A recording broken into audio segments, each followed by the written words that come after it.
Muitas vezes, o sangue que corre nas veias não é suficiente para sustentar o peso do respeito. No coração de uma família que respira aparências e prestígio, ser o suporte invisível de vidas em risco não tem valor diante de um diploma de ouro. Esta é a história de um silêncio que suportou humilhações públicas, de um jaleco branco manchado pela ingratidão materna e de uma reviravolta que começou com um brinde de celebração, mas terminou em Matinua de Cru, uma lição de dignidade que ninguém naquela festa de luxo jamais esquecerá. Antes de começarmos essa história incrível, não se esqueça de curtir o vídeo, se inscrever no canal e contar pra gente nos comentários de onde você está ouvindo essa história. O ar-condicionado do buffet Illuminare, no coração de Higienópolis, parecia insuficiente para aplacar o calor sufocante da hipocrisia que preenchia aquele salão. O aroma de lírios brancos, frescos, espalhados em arranjos monumentais sobre as mesas de espelho, misturava-se ao cheiro metálico de espumante caro e aos perfumes importados que custavam mais do que o meu salário mensal no Hospital das Clínicas. Eu sentia meus pés latejarem dentro dos sapatos de salto que eu raramente usava. Minhas pernas ainda guardavam a memória das 12 horas de plantão que eu havia encerrado apenas 3 horas antes de chegar ali. Enquanto todos brindavam, eu só conseguia pensar na textura do esparadrapo e no som rítmico dos monitores cardíacos da UTI. Um mundo que parecia a galáxias de distância daquela opulência. Minha mãe, Odete, estava no centro do palco improvisado, sob uma luz âmbar que destacava o brilho excessivo de seu colar de esmeraldas. Ela segurava uma taça de cristal de Boêmia com uma elegância que ela polira durante décadas, mas que, para mim, sempre pareceu uma armadura de gelo. Ao lado dela, minha irmã Bianca sorria, embora eu notasse uma sombra estranha em seu olhar, um tremor quase imperceptível nos lábios pintados de um vermelho impecável. Aquela era a noite de Bianca. Ela acabara de concluir sua pós-graduação em Direito Internacional, o mais novo troféu para a estante de conquistas que Odete exibia para a elite paulistana. Meus queridos amigos, por favor, 1 minuto da atenção de vocês. A voz de Odete ecoou pelo salão, clara e autoritária, silenciando o tilintar dos talheres de prata. Hoje meu coração transborda. Ver minha Bianca atingir esse patamar de excelência não é apenas um orgulho familiar, é a confirmação de que o sangue dos Albuquerque mantém sua tradição de liderança e intelecto. Esta é a minha verdadeira herdeira, aquela que carrega nosso nome com o peso e a dignidade que ele exige. Ela é a prova de que o esforço e a classe produzem resultados brilhantes. Bianca, minha filha, você é o nosso maior orgulho, a luz que guia o futuro desta família. Houve uma salva de palmas entusiasmada. O doutor Valadares, um desembargador aposentado e amigo de longa data da família, assentiu com a cabeça, enquanto sua esposa ajustava os óculos para admirar Bianca como se ela fosse uma peça de museu rara. Eu estava no canto da sala, perto da mesa de antepastos, segurando um copo de água mineral. Tentei sorrir, tentei sentir apenas a felicidade pela minha irmã, mas o olhar de Odete varreu o salão até encontrar o meu. O sorriso dela mudou. Não era mais o sorriso de uma mãe orgulhosa, era o de um predador que encontrara uma falha na paisagem. E claro, continuou Odete, sua voz baixando um tom, mas ganhando uma nitidez cruel que fez o meu estômago dar um nó. Não posso deixar de mencionar minha outra filha, Letícia. Ela fez um gesto vago com a mão esquerda, como quem aponta para um móvel desgastado que esqueceram de retirar da sala. Todos os olhares se voltaram para mim. Senti o sangue subir pelo meu pescoço, uma queimação que nada tinha a ver com o vinho que eu não bebera. Letícia também está aqui. Ela escolheu um caminho diferente. Enquanto Bianca negocia contratos internacionais e estuda as leis que regem o mundo, Letícia gasta seus dias trocando lençóis e limpando o que os outros deixam para trás. Ela é apenas uma enfermeira inútil, sem ambição, contente em ser um rodapé na história de sucesso da nossa família. Mas, enfim, alguém precisa fazer o trabalho braçal, não é mesmo? Vamos brindar a Bianca, a única que realmente importa esta noite. O silêncio que se seguiu foi breve, mas para mim Durou uma eternidade. Algumas pessoas riram baixo, um som seco e desconfortável. Outras simplesmente desviaram o olhar, fingindo que a humilhação pública de uma filha não era nada além de uma piada de bom gosto duvidoso. Eu apenas sorri. Era um sorriso mecânico, uma máscara de proteção que eu aprendera a usar nas madrugadas mais difíceis do hospital. Eu não disse nada. O que eu poderia dizer contra a mulher que pagara meu curso de enfermagem apenas para ter o prazer de dizer que eu era uma decepção técnica? As palavras dela cortaram mais fundo do que qualquer bisturi que eu já vira. Enfermeira inútil.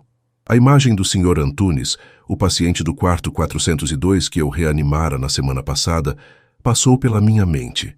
A lembrança do aperto de mão trêmulo de sua esposa, me agradecendo por dar a ele mais alguns dias de vida, ardeu em meu peito. Inútil.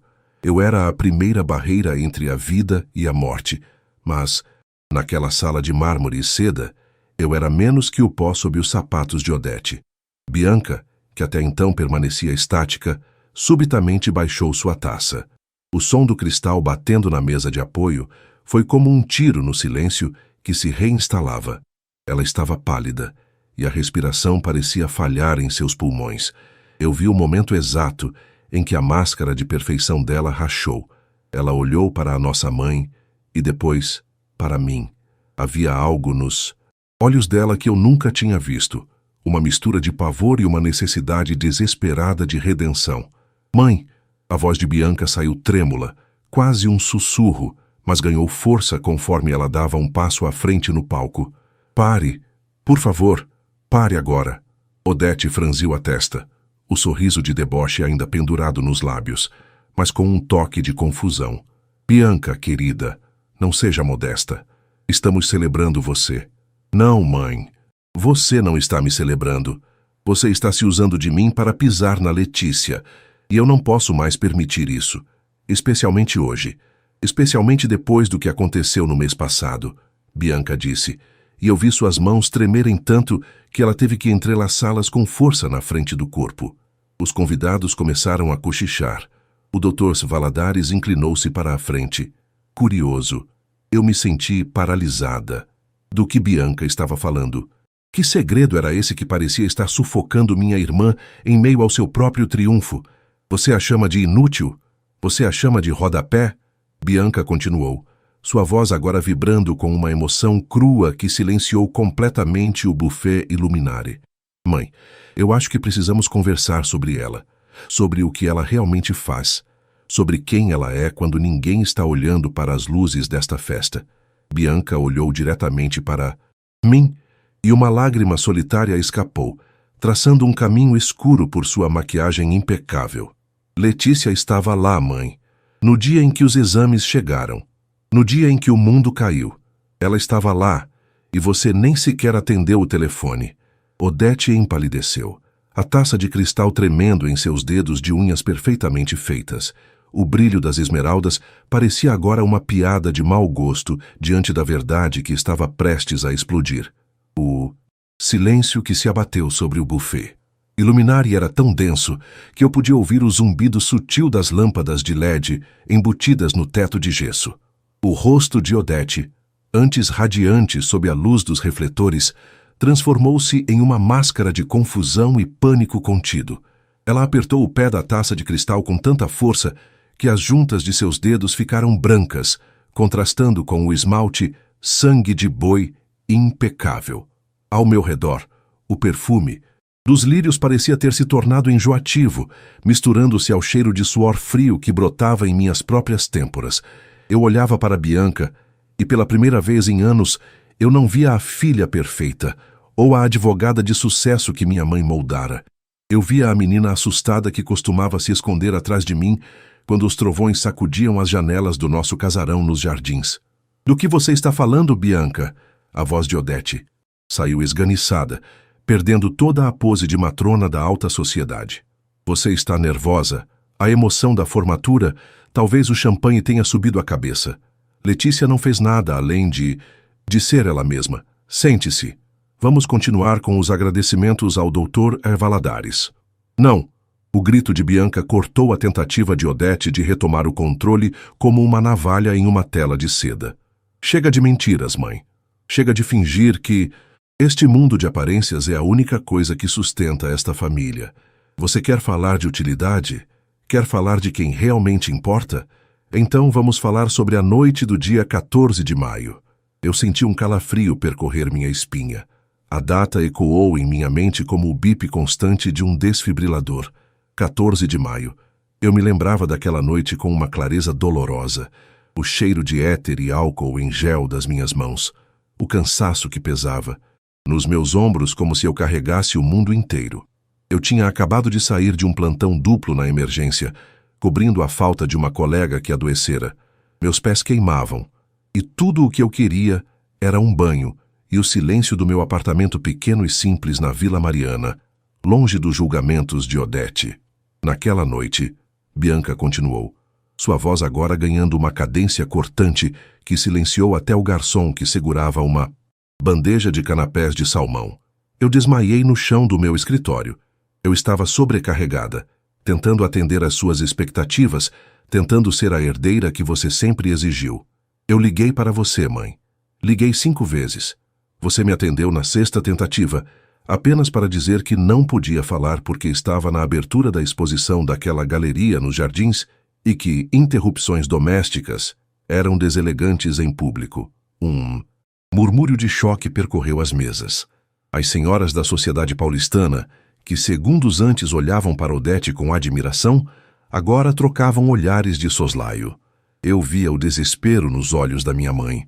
A reputação que ela levara décadas para construir estava começando a esfarelar diante de seus olhos, e a fonte do desastre era sua própria obra-prima.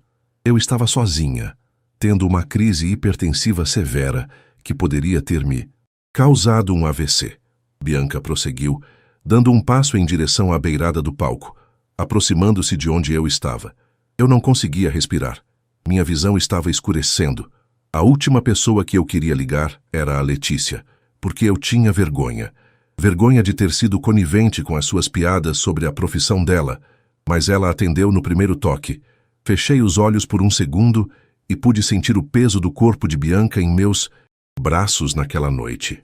Lembrei-me de como dirigi como uma louca pela Rebouças, ignorando semáforos com o coração na boca. Quando cheguei ao apartamento dela, ela estava pálida, com os lábios arroxeados. Minha formação técnica, aquela que minha mãe chamava de trabalho braçal, entrou em modo automático. Eu não era apenas uma enfermeira, eu era o único sistema de suporte à vida que minha irmã tinha naquele momento. Letícia, não, apenas me levou ao hospital, Bianca disse, olhando agora diretamente para os convidados, que ouviam hipnotizados. Ela me estabilizou dentro do carro. Ela percebeu sinais que nenhum de vocês, com seus diplomas de direito ou administração, saberia identificar. Ela usou as mãos dela, aquelas mãos que a mamãe diz que servem apenas para limpar o que os outros deixam para trás, para garantir que eu continuasse respirando, enquanto você, mamãe, brindava com Chardonnay e comentava sobre a nova coleção de inverno. As enfermeira inútil estava no corredor de um hospital público, onde ela trabalha, implorando por uma vaga na observação para a irmã, que sempre lhe virou as costas. Odete tentou intervir, os lábios tremendo. Bianca, eu não sabia que era tão grave. Eu pensei que fosse um mal-estar passageiro. Você não pensou em nada que não fosse o seu próprio ego. E mãe? Bianca rebateu, e o som de sua voz foi como uma bofetada. E o pior de tudo, o pior é que, durante todo o mês de recuperação, foi a Letícia quem pagou as medicações que o seu seguro de saúde, Premium, se recusou a cobrir de imediato. Foi ela quem trocou meus curativos, quem monitorou minha pressão a cada 2 horas, mesmo depois de trabalhar noites inteiras salvando desconhecidos. Ela nunca me pediu 1 centavo. Ela nunca me pediu para contar isso para você. Ela simplesmente cuidou de mim, com uma dignidade que este salão luxuoso nunca verá. Eu sentia as lágrimas arderem em meus olhos. Eu nunca esperei que Bianca fizesse aquilo. Eu tinha aceitado o meu papel de ovelha negra para manter a paz, para não destruir a imagem de perfeição que minha irmã precisava para sobreviver à pressão da nossa mãe. Mas ali, sob as luzes douradas do Iluminari, a verdade era uma luz muito mais forte e impiedosa. Então, quando você levanta essa taça para me chamar de verdadeira herdeira e humilha a Letícia, Bianca finalizou, sua voz agora fria e decidida, você está me chamando de fraude, porque eu só estou de pé aqui hoje, com esse diploma na mão, porque a mulher que você despreza decidiu que a vida da irmã valia mais do que o rancor que ela tinha todo o direito de sentir. Bianca desceu os degraus do Masjid-Uzio. Palco. O som de seus saltos no piso de granito era o único ruído no salão. Ela caminhou até mim, ignorando a mão estendida de um tio que tentava contê-la. Quando ela parou na minha frente, ela tirou o colar de pérolas que Odete lhe dera de presente naquela manhã e o colocou sobre a mesa de doces, ao lado de um arranjo de orquídeas. Eu não quero ser a sua herdeira, mãe, Bianca disse, voltando-se para o palco uma última vez. Se ser.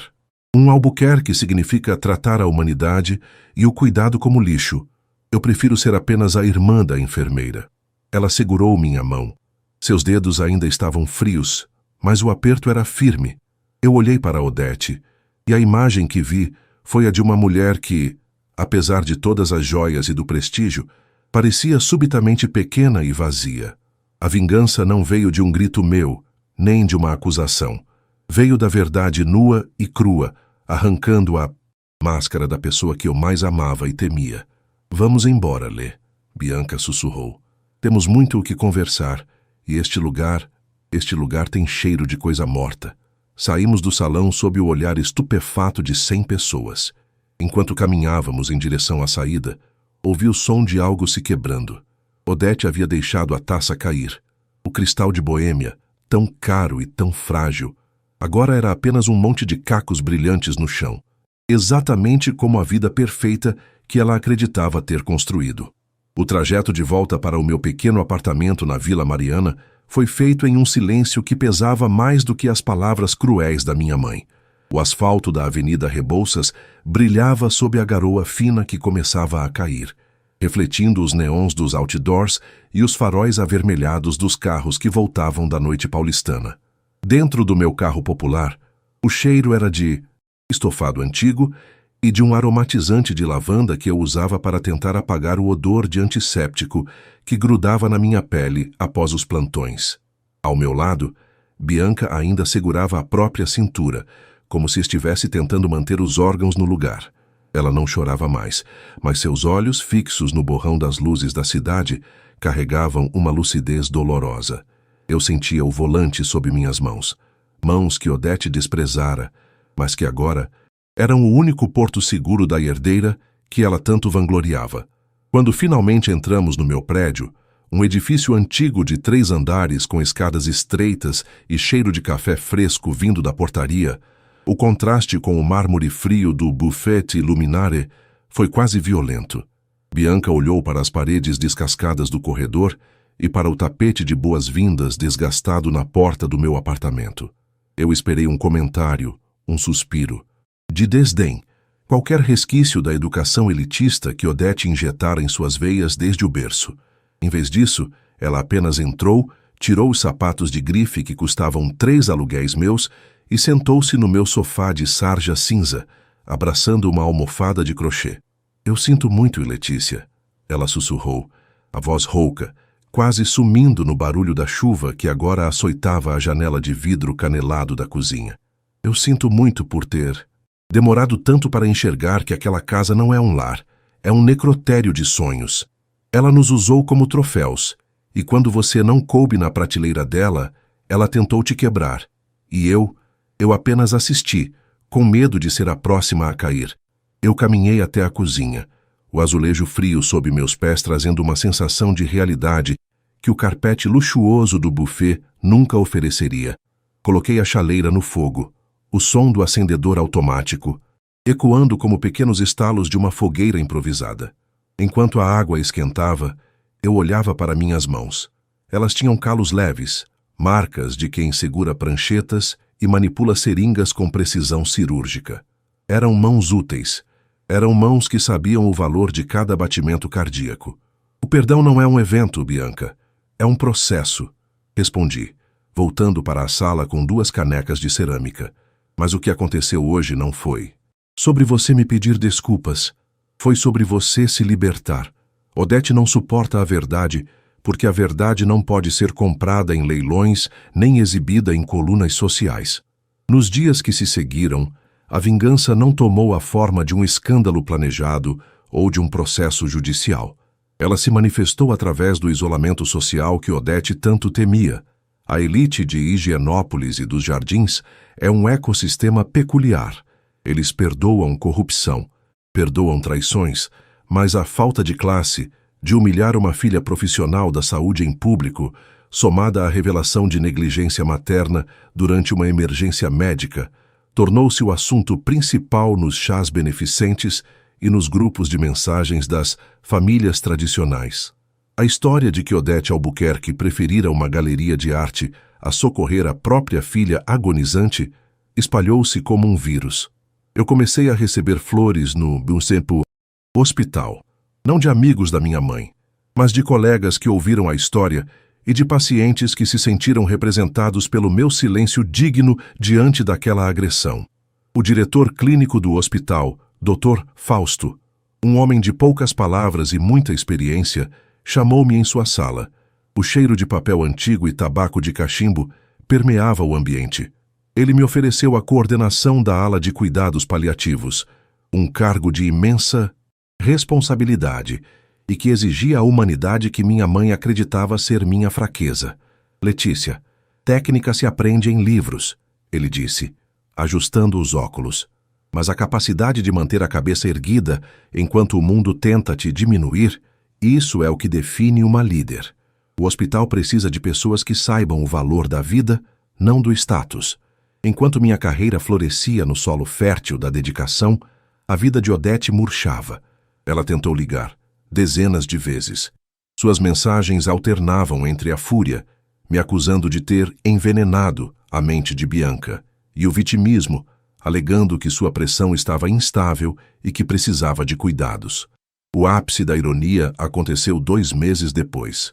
Bianca tinha se mudado definitivamente para um estúdio próximo ao meu e começara a trabalhar em uma ONG que prestava assistência jurídica para mulheres vítimas de violência doméstica, abandonando o escritório de advocacia de luxo que era o orgulho de nossa mãe. Odete, em uma tentativa desesperada de limpar sua imagem, organizou um jantar de reconciliação e convidou a imprensa social. Ela enviou convites formais, em papel texturizado e letras douradas, para nossos endereços. Quando não respondemos, ela apareceu no hospital, usando um terno Chanel azul marinho e um sorriso que não chegava aos olhos. Ela me interceptou no corredor da UTI, o som de seus saltos estalando contra o piso vinílico, um som que antes me causava pavor, mas que agora era apenas um ruído incômodo. Letícia, querida, pare com esse teatro, ela disse, baixando o tom de voz enquanto enfermeiros e estagiários passavam, observando a cena de longe. Eu já pedi desculpas no grupo da família. O jantar de sábado é essencial. O Dr. Valadares e a esposa estarão lá. Precisamos mostrar que somos uma família unida. Eu até trouxe um presente para você. Um relógio novo. Aquele seu é tão funcional. Eu parei e olhei para ela. Odete parecia mais velha, apesar de todos os procedimentos estéticos. Havia uma solidão profunda em seu olhar. A solidão de quem percebe que o palco está vazio e as luzes estão se apagando. Eu olhei para o meu relógio de pulso, o meu velho e confiável contador de batimentos e tempos de infusão, e depois olhei para o rosto dela. Mãe, você ainda não entendeu, eu disse, com uma calma que me surpreendeu. Eu não sou um acessório para o seu jantar, e a Bianca não é mais a sua herdeira de prestígio. Nós somos pessoas que escolheram a vida real, e na vida real você está sozinha, não porque nós te abandonamos, mas porque você nunca esteve realmente presente. Você não quer filhas, você quer espelhos, e nós cansamos de refletir a sua vacuidade. Ela tentou retrucar, mas sua voz falhou. Pela primeira vez não havia uma plateia para aplaudir sua arrogância. Eu apenas ajeitei meu estetoscópio no pescoço, o instrumento que ela chamava de ferramenta de faxineira, e entrei na UTI para cuidar de alguém que realmente precisava de mim. Deixei Odete parada no corredor, cercada pelo silêncio esterilizado do hospital, onde o dinheiro dela não podia comprar o respeito que ela havia jogado fora naquela noite de festa. 6 meses se passaram, desde que o som do cristal quebrado no buffet Illuminari marcou o fim de uma era na minha vida. São Paulo, em pleno verão, parecia uma fornalha de concreto, onde o mormaço subia do asfalto da Avenida Doutor. Arnaldo como uma névoa invisível que distorcia a silhueta dos prédios. No Hospital das Clínicas, o ar-condicionado da nova ala de cuidados paliativos, a ala que eu agora coordenava, era um alívio não apenas físico, mas espiritual. O cheiro ali era diferente do resto do hospital.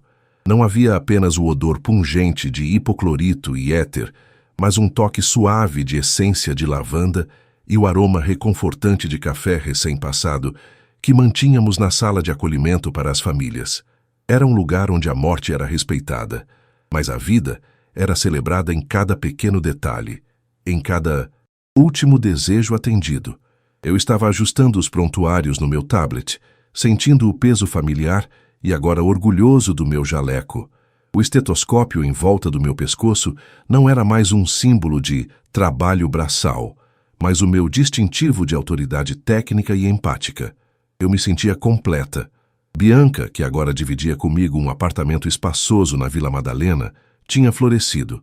Ela trocara os terninhos de grife por roupas confortáveis e um semblante que não carregava mais o pavor de desapontar alguém.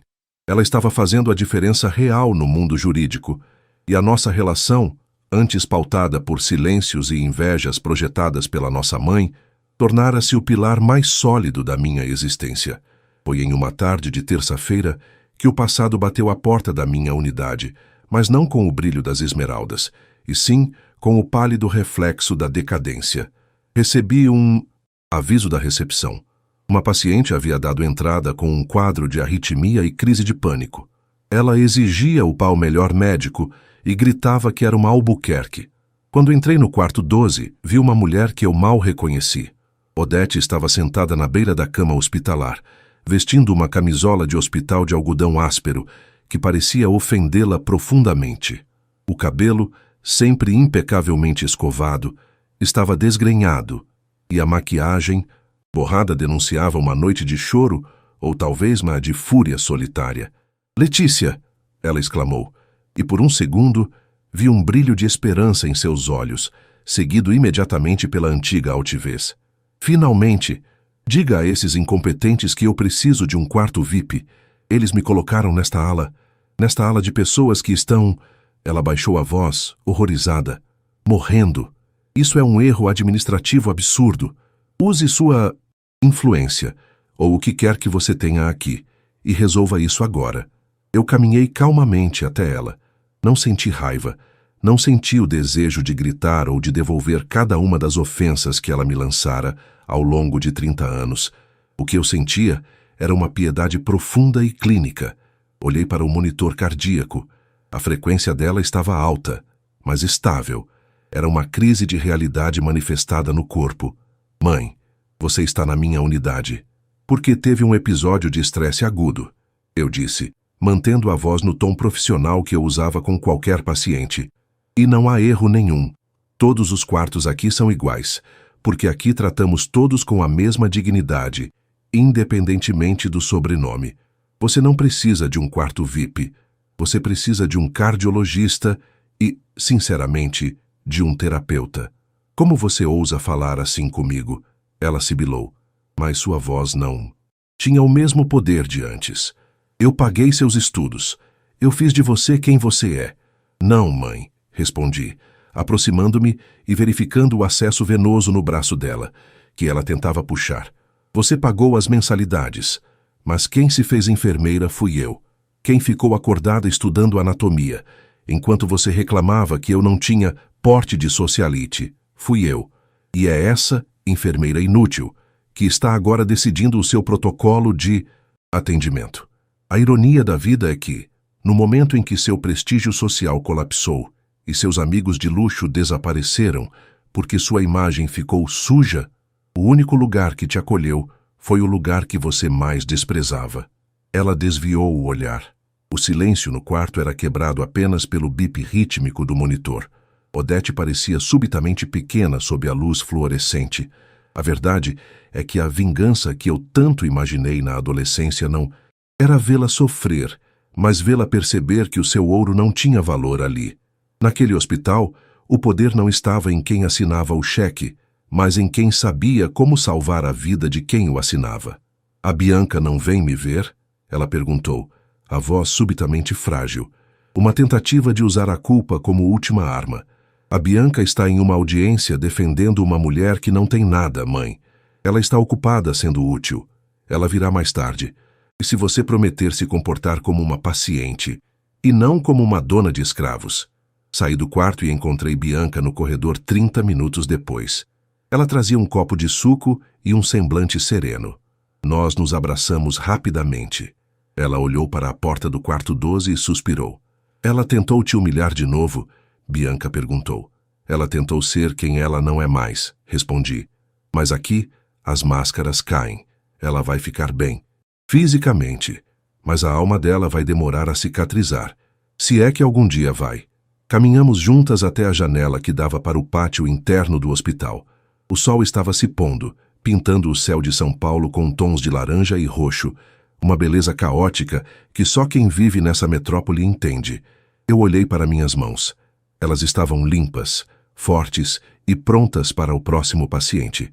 Eu não era mais a sombra de ninguém. Eu era a luz que guiava o fim do caminho para alguns e o recomeço para outros. A vingança mais doce não foi o escândalo, nem a queda financeira de Odete, que soubemos mais tarde estar sendo processada por má gestão do espólio da família. A verdadeira vingança foi a liberdade. Foi olhar no espelho e ver uma mulher que não precisava de aprovação para saber seu valor. Eu era Letícia Albuquerque, enfermeira, coordenadora e, acima de tudo, dona da minha própria história. Enquanto Bianca e eu saíamos do hospital ao final do meu turno, o segurança na porta me cumprimentou com um sorriso respeitoso. Boa noite, doutora. Letícia. Bom descanso. Eu sorri de volta. O título não importava, mas o respeito contido nele era algo que nenhuma herança poderia comprar. Nós caminhamos em direção ao carro, prontas para o nosso jantar tranquilo, deixando para trás os fantasmas de uma vida de aparências. A vida era real. Era crua e às vezes era dolorosa, mas pela primeira vez ela era inteiramente minha. Esta história chegou ao fim. Espero que a jornada de Letícia tenha inspirado você tanto quanto me inspirou ao narrá-la. O que você achou da reviravolta final? Deixe seu comentário abaixo.